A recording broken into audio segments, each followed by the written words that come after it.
Aksi sejumlah pemuda Kecamatan Darul Hikmah beberapa hari lalu dengan menanam pohon pisang di badan jalan atas ketidakpedulian pemerintah selama ini mendapat respon dari Bupati Aceh Jaya. Aksi yang dilakukan para pemuda ini juga karena mereka merasa daerah mereka diduga telah dianaktirikan oleh pemerintah.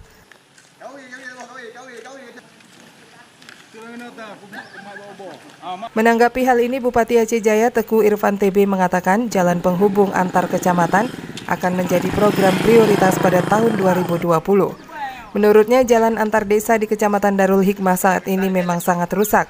Bahkan Bupati mengaku tidak sedikit mendapat laporan banyak warga yang menjadi korban jatuh di kawasan tersebut.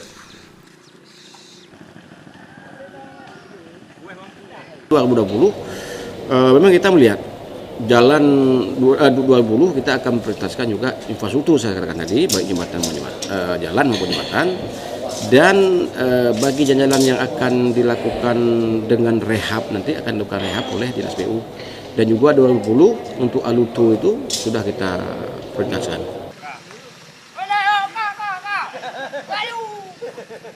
Untuk memperbaiki fasilitas infrastruktur ini, Bupati berjanji membangun jalan tersebut tahun 2020 mendatang.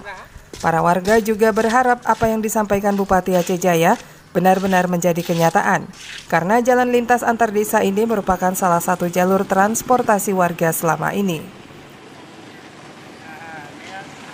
Taufikulana Musliadi melaporkan dari Aceh Jaya.